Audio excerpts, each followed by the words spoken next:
Hey folks, Raina Mermaid here, coming at you with yet another vlog on how to be a professional mermaid. Little catch up on a couple of things. Let's see. I just got finished talking to the morning news about monofin safety.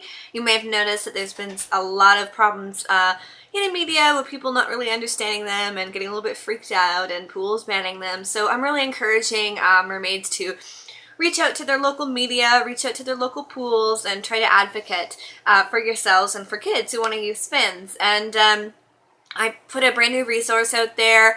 It's on my Tumblr, it's on our website, it's on our network, it's on Facebook, and it's about just resources for helping you deal with the tail bans and how to come across professional and the points that you can make. So definitely look into that, please. I'll try and put a link in the description of the video.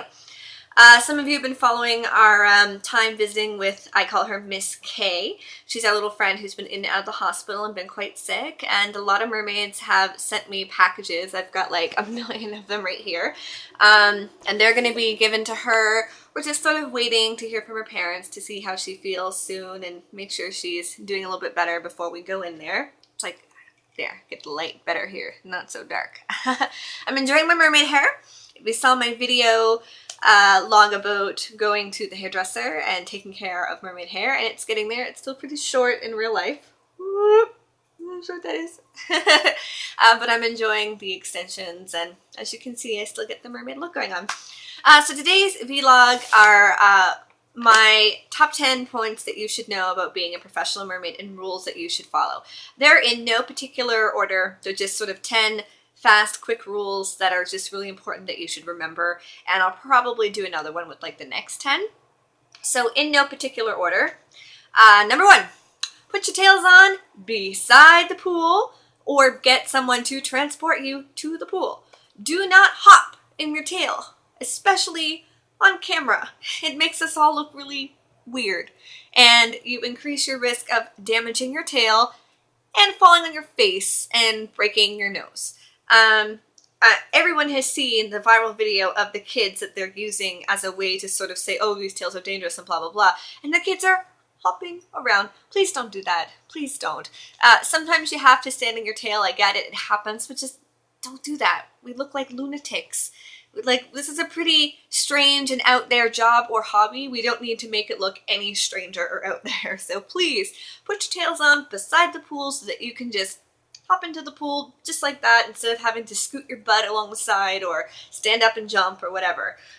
Or put it on somewhere private and have someone sexy and amazing like Sean pick you up and carry you over, or put you on a dolly, or put you in a wheelchair, or put you on some sort of a cart and move you over. One thing that lifeguards will point out is how unsafe it is if you do not have some sort of system in place to get into the pool. Number 2. Practice with goggles. You don't need to kill your eyes. I know everybody wants to look amazing and mermaidy and blah, blah, blah, whatever. You don't have to wear goggles all the time. Like if you're doing a party or you're filming underwater or doing pictures or whatever, I get it. You want to look like a mermaid. It's cool. If you're constantly in that chlorine or even just in different types of water and you're not protecting your eyes, you're going to end up with so many infections, so much irritation. It's not worth it. When my mermaids and I go out in the ocean and we're just having fun, you know, we want to swim in our tails, but we're having fun, we put our goggles on, we go snorkeling, free diving, check out everything at the bottom of the ocean, and then if we want to get some pictures or video, we take the goggles off and we swim around. When we're doing filming in the pool and stuff like that, for the mermaids who are waiting their turn and just practicing and doing tricks and, you know, getting oriented with the area, we put the goggles on. When you see me in the aquatron, you know, when I'm performing, I've got my eyes, but when I was checking it out and making sure I understood the space and where to go, I wore my goggles. So goggles are not the end of the world, okay? Save your eyes for when you need them. Number 3. If you want to do this as a job, please get insurance. We have to raise the professional standard here a little bit, especially now that it's becoming so mainstream, because it's only going to take one issue from one mermaid to ruin it for pretty much everyone worldwide. So we kind of have to group together here and make ourselves more accountable. And one of the ways you can do that is getting insurance. And one of the nice things about getting insurance is then you will stop having pools telling you, no, you can't swim, or venues saying, no, we can't host you, because you have insurance. It's not that expensive. There's a million ways to get it and a bunch of different types, but basically you want business liability insurance. So contact a couple groups, get some quotes. You know, we insure 5 people and it's under $200 a month, which sounds like a lot, I understand, but we have a group of 5 people and my group is working constantly. When it was just me, or just me and one other person, and we weren't working nearly as much, our insurance was much lower. You can get insurance like $30 or $40 a month, and it's going to be the best money you spend, and you can claim it at tax time. And really, you should not be working professionally without insurance, because you're going to end up the one being screwed in the end. If somebody gets hurt during one of your bookings, if you get hurt, if your tail gets stolen, if it gets severely damaged, if you damage property while you're in your tail, if someone trips over your tail leaks water on the floor and someone falls. Like, these are all ways that you can get yourself sued. So please, please, please get some insurance. I know it's scary, but if you want to have a business, you kind of have to spend money on certain things. And people are really accepting of the fact, okay, I might have to spend money on some advertising, or I might have to spend money on a website, or I might have to spend money on a really good tail. If you're willing to dish out $3,000 for a silicone tail, you better be willing to dish out $800 a year for insurance. So just do it, okay? Do it. Number 4, I don't care how professional you are, don't swim alone. It's a no-brainer. I don't care. You know, like Olympians don't swim alone, okay? Professional freedivers don't swim alone. So stop doing it, because again, you're going to ruin it for everyone. It's only going to take one issue for someone to get hurt, someone to drown, and this is game over for everyone. Okay, our company, people are under contract not to swim alone. So when I say don't swim alone, I don't mean that you have to have like a whole crew of people and safety divers or whatever in the water with you. I just mean that you have to have someone with you who can help you in an emergency, who can get you out of your tail, who can give you CPR, who can call the authorities, do whatever needs to be done. So, you know, Sean is always with us. Sometimes we have 2 merwranglers, or we have staff or lifeguards or somebody. Like, you never swim alone. We have walkie-talkies we use too sometimes. But even just if you're practicing or even just having fun in your backyard pool, like, just make sure there is someone around to check on you. Don't swim alone. And this is one of the concerns with kids, right? Is that kids are going to swim alone in these tails and drown, and we are their role models. So stop swimming alone, all right? I don't care what your excuses are. Stop doing it.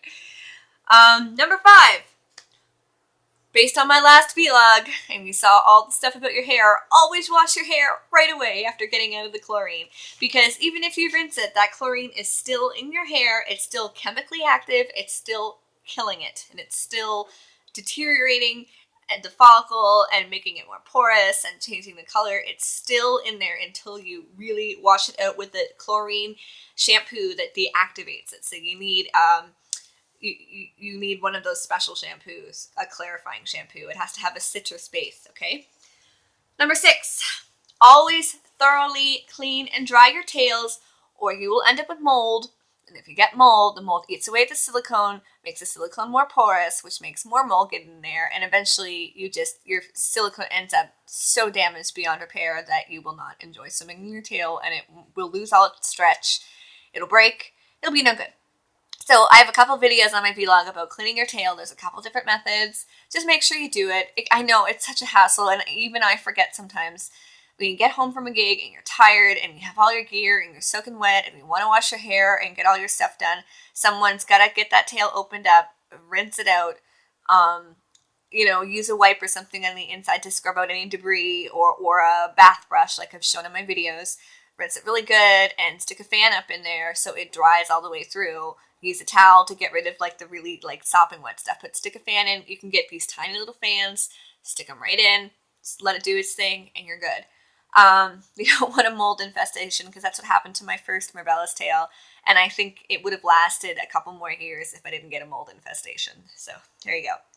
Number 7, for the girls, have a backup top in case one breaks. Guess what? This has happened to me before at a gig. My shell top snapped. I'm swimming like this, screaming for Sean. We had to do like a makeshift fixing it so that I could keep doing the gig. And of course, all the dads at the gig, instead of helping me, got out their camera phones, and I'm like, oh my god, Sean, help me. So you know what? Just throw an extra top in the back, even if it's just a bikini top, so you have something just in case. It just sounds so silly, but it can happen, and you don't want to be stuck topless at a kid's party. So make sure you have an extra top.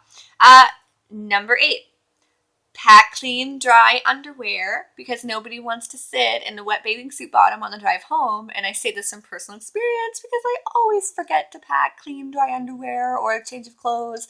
And I get out of these gigs and it's the middle of winter and I'm driving home in wet pants and it's horrible. And for girls, it poses a risk of giving you a yeast infection because you're sitting in this water, right?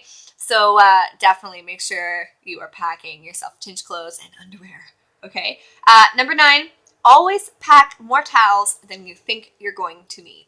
So you've got some people are only thinking of like taking 1 or 2 towels, one for my body, 1 for my hair, or whatever. No, don't do that. Bring like 10, okay? So that you can clean up any kind of mess you make along the way. If you spill water everywhere, you want to leave your venue in the same state that it was when you came in, and then you'll have a good rapport going with them. So you want to clean up any water there, clean up yourself. If you do have to drive home sitting in wet, you can at least sit on a towel. If you throw some towels inside your tail while you're taking it home, they'll already start like getting rid of the chlorine and stuff. So just have extra towels because it really sucks when you don't have enough. And number 10, keep a good rapport with your lifeguards in the venues. I know it can be frustrating when you're subjected to a lot of rules or you maybe get someone who's not so nice, but these are the people who are going to determine if you can work there. So you want to have a good rapport with them. So with our business, we do that by talking to them all the time, sending them information, and bringing them treats. I think a lifeguard likes to feel appreciated, so bring them a thank you card on the holidays. Bring them some chocolate on Easter, bring them some candy on Halloween, like just a little something to say, hey, you're doing a good job, and we appreciate you allowing us to have our business here. So those are just 10 things. They're not the 10 most important or in any kind of order. They're just sort of 10 important things that I think you should be considering and keeping in mind and remembering when you want to be a professional mermaid. And a lot of them apply to recreational mermaiding as well. So what else is on the go? We have a couple more vlogs coming up. I'm going to do one about swimming in an aquarium and a couple other things. We're going to take these gifts to Miss K at some point and I will videotape that. We're still going to keep trying to come up with more resources for you so that you can get around these tail bands in different places around the world. My book. I have my 2 books. www.makemeamermaid.com. I always post different sales. There's a thread on my network where I post them. I also have a new Facebook page called, what's my Facebook page called? Let me just bring it up on my phone here. Learn to be a professional mermaid. It's good times. Go in there. I co-run it with my friend Courtney Mermaid, who's from Vancouver, and we both put on a bunch of resources for you. Some are free, some are paid. Courtney's got an awesome Patreon account where she is teaching people how to make tails, how to do underwater tricks, how to run a website, like all kinds of great stuff.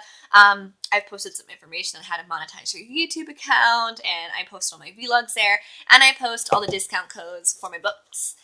Working on a 3rd book with Mermaid Mutiny. It's going to be a workbook version so that you can basically fill out the book with all the information. It's going to have a lot of facts and resources in it as well, but it's going to be like a template for you to map out your business or improve your business. So then when you're done, you've almost got like a portfolio going on here. Help you get some more jobs. Mermaid Iona is coming to Halifax. Woo! In like less than 2 weeks. I'm so excited. And thank you so much to everybody who helped fundraise to bring her. This is going to be like the most amazing thing. I can't wait. What else? We're getting another kitten. Her name is Pinky. I was going to call her Luna, but Pinky kind of stuck. She's deaf. She was almost run over by a lawnmower. And she's a little fighter. And she's super cute. And she also swims. What are the chances 2 cats that swim? So we're getting ready to have her. We're waiting for her. She has to put on some more weight before she can get spayed, and she has a little hernia that she has to get fixed. I want to give a shout out to Merman Juku, aka Eric Nova, who's been making these hilarious vlogs, which are kind of like a commentary on the mermaid world. And not necessarily appropriate for kids. You just gotta watch the language, whatever you're comfortable with for your kids. But he's really funny. He makes some really good points. And he's given me a few shout-outs. I have to give him a shout-out because I love him. He's great. And yeah, I think that's everything. So I love you all. You're wonderful. Thank you so much for all your support. Hopefully these resources are going to help you. MakeMeAMermaid.com if you want to see the rest of the videos in this playlist and all the other resources. Have a fantastic day.